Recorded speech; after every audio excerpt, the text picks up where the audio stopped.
आज कृषि बिलों के खिलाफ देश भर में किसानों का आंदोलन था। भारत बंद का आह्वान करके दावा किया गया था कि देश भर में हर शहर में किसानों का हुजूम उमड़ेगा, ऐसा कहा गया था। लेकिन हकीकत में किसान कम ही दिखे। सिर्फ पंजाब में ही जमकर प्रदर्शन देखने को मिला।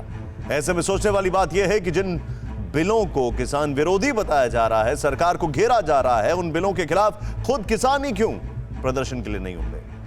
हम ये सवाल इसलिए उठा रहे हैं क्योंकि हम यानी टीवी भारतवर्ष देश के हर एक किसान के साथ है। हमें उसके हर सरोकार की चिंता है। लेकिन इस वक्त जो हो रहा है वो देखकर और सुनकर लगता है कि किसान को बरगलाकर कंफ्यूजन की फसल लहलहाने की कोशिश की जा रही है। आखिर किसानों को गलत जानकारी की जमीन पर कौन उतार रहा है, ये जानना जरूरी है।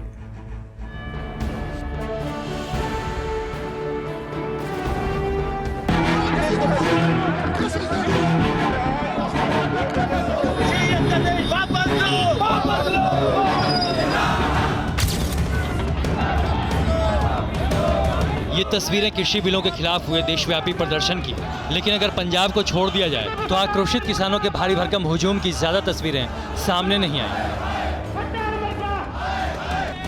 जैसे भोपाल की इन तस्वीरों को देख लीजिए।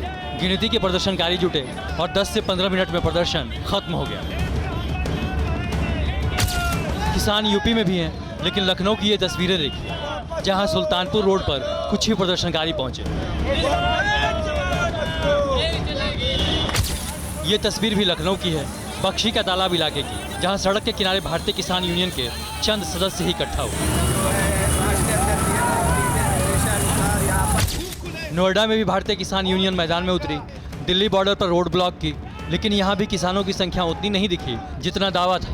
किसान भी जितना पैसा ही नहीं है कि वो यहाँ से सक्षम ना होने का उसका ये फायदा उठा। बेंगलुरु में भी किसान संगठनों के कुछ झुटभैये नुमाइंदे ही नारेबाजी करते नजर आए। और कोलकाता में तो सिर्फ टीएमसी के नेता और कार्यकर्ता ही नजर आए। एक मंच बनाया और सामने टोकरियों में सब्जियां रखकर नारेबाजी की और सिग्नेचर कैंपेन चलाया। ये तमाम तस्वीरें देखकर समझ आ जाता है कि किसान बंद का आह्वान कितना सफल रहा। और सवाल उठता है कि क्या किसान बिल पर कुछ लोग भ्रम की खेती कर रहे हैं। और भ्रम की खेती की फसल सबसे ज़्यादा पंजाब में लहलहाती दिख रही है, जहां शहर शहर बीते कई दिनों से इसी तरह के विरोध प्रदर्शन जारी है। सड़क से लेकर रेलवे ट्रैक तक प्रदर्शन स्थल बने हुए हैं। और इनमें किसान से ज़्यादा कांग्रेस के कार्यकर्ता हैं, जिसकी सरकार पंजाब में। अच्छा, ये जितने लोग आए हैं ये किसान हैं या राजनीतिक कार्यकर्ता आपने इकट्ठे किए? आप ये बताओ, राजनीतिक कार्यकर्ता कौन होता है? राजनीतिक कार्यकर्ता होना और होके किसान के ऊपर कांटा तो नहीं लग जाता। इस भीड़ में बहुत सारे लोग तो ऐसे हैं जिन्हें कृषि बिलों के बारे में कुछ भी मालूम नहीं है।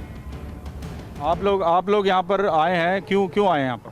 भाई दिहाड़ी करते हैं, मोदी ने पट्टी मेस करी पई हैगी। कैसे, क्या नुकसान होगा? मोदी ने हर एक चीज महंगी करी पई है, महंगाई करी पई है, दिहाड़ी वाले बनते हैंगे। तो आप महंगाई को लेकर यहाँ पे आए हैं? महंगाई के, खेती बाड़ी का खत्म है काम। आपको पता है ये कानून या अध्यादेश क्या है? आप में से किसी को पता है? ना, नहीं उन्होंने। आपको पता है? पता, आप यहाँ पर महंगाई और मोदी सरकार के खिलाफ आ गए हैं। ये सुनकर आप समझ गए होंगे कि किस तरह किसानों को, उनके परिवारों को बरगलाकर प्रदर्शन का हिस्सा बना दिया गया है। और सबसे ज़्यादा प्रदर्शन पंजाब में हो रहा है। लेकिन क्यों, अब इसे समझिए। इसके पीछे कारण है पंजाब में मंडियों का मजबूत ढांचा और आढ़तियों बिचौलियों के मुनाफे का खेल। ज़्यादातर आढ़ती किसान और खरीदार के बीच बिचौलियों का रोल निभाते हैं। अब अगर मंडियों के बाहर फसलें बिकने लगेंगी तो आढ़तियों को कमीशन नहीं मिलेगा। सरकारी खरीद में भी 2.5% का आढ़तिया चार्ज फिक्स है। सरकार को गेहूं या धान खरीदना हो तो पहले किसानों से आढ़तिया खरीदेंगे, उसके बाद उनसे FCI। और इन आढ़तियों को राजनीतिक संरक्षण भी हासिल होता है। यही वजह है कि पंजाब की सड़कों पर उतरी इस भीड़ में राजनीतिक दलों के कार्यकर्ताओं के साथ बड़ी संख्या में वो आढ़तिये, बिचौलिए और उनके शागिर्द भी हैं, जो अब मंडियों में अपनी मनमर्जी चलाकर किसान को मजबूर बनाते रहे हैं। केंद्रीय कृषि अध्यादेशों के खिलाफ आपको जानकारी है, कानून है क्या, ये बनने से क्या नुकसान होगा? जी बिल्कुल, क्या क्या नुकसान हुआ? जो ये किसानों के लिए तो बिल्कुल ही ख़त्म है, ये हमारे लिए कोई अच्छी बात नहीं है। मोदी जी ने जो भी किया वो तो गलती है। गलत किया ये आपको किसने बताया है या आपने खुद इस कानून को देखा? मेरे को खुद पता दिखाई दे रहा है जी, मैं किसान हूँ एक, मेरे को पता है ना खुद मैं किसान हूँ कि ये क्या हो रहा है, गलती हो रहा है, आपको भी पता ही है। कृषि बिलों के विरोध में सबसे बड़ी दलील दी जा रही है कि मंडियों को खत्म कर दिया जाएगा, जबकि सरकार साफ कर चुकी है कि बिल में ऐसा कोई प्रावधान नहीं है। मंडी व्यवस्था जारी रहेगी, बल्कि मंडी के साथ किसान को फसल बेचने के और विकल्प भी मिलेंगे। किसान को हक दिया है जो अपनी मर्जी के मुताबिक जहां ज्यादा दाम मिलेगा अपना माल बेचेगा।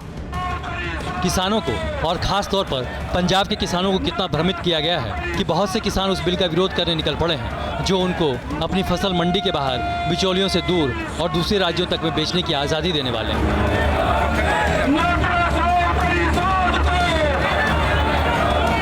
पर कहीं भी एमएसपी लिखा हुआ है कि ये रहेगी, किसी बिल में लिखा है, किसी जगह पे लिखा है।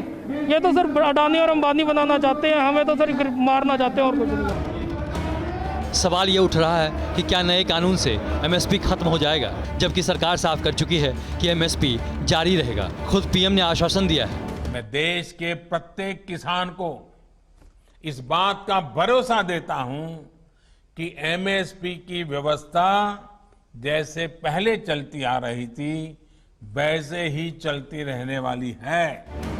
सरकार साफ कर चुकी है, खुद प्रधानमंत्री समझा चुके हैं कि एमएसपी खत्म नहीं होने वाला है, लेकिन अभी भी कई लोग भ्रांति के शिकार हैं। ये जो है किसानों के साथ सरासर धक्का हो रहा है। जो किस तरह का धक्का? फसल है जो उनका रेट था वो तोड़ दिया जाएगा।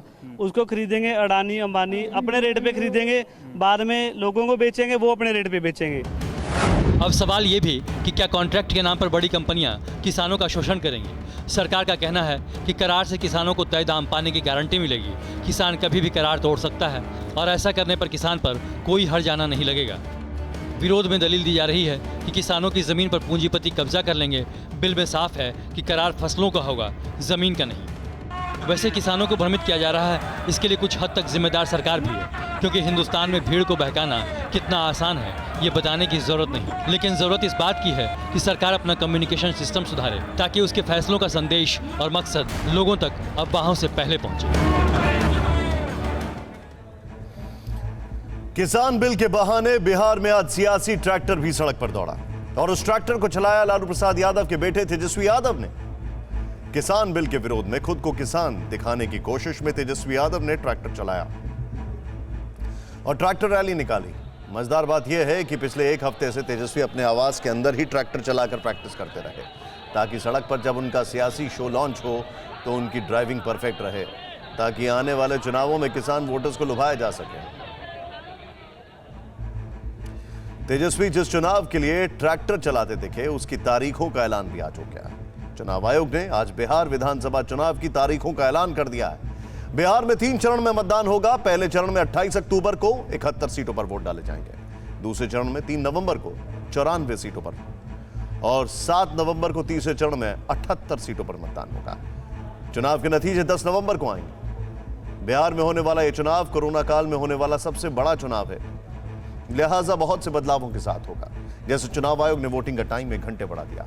बिहार चुनाव में सुबह 7 से शाम 5 बजे के बजाय शाम 6 बजे तक वोटिंग होगी। भीड़ ना हो इसके लिए एक पोलिंग बूथ पर 1500 की जगह 1000 वोटर ही आएंगे। संक्रमण से बचाव के लिए 46 लाख मास्क और 7,60,000 फेस शील्ड का इस्तेमाल होगा। 23 लाख जोड़ी दस्ताने और 6 लाख पीपीई किट का भी इस्तेमाल होगा। और तो और नामांकन के दौरान उम्मीदवार लाव लश्कर लेकर नहीं चल सकेंगे, सिर्फ 2 ही गाड़ियां ले जा सकेंगे।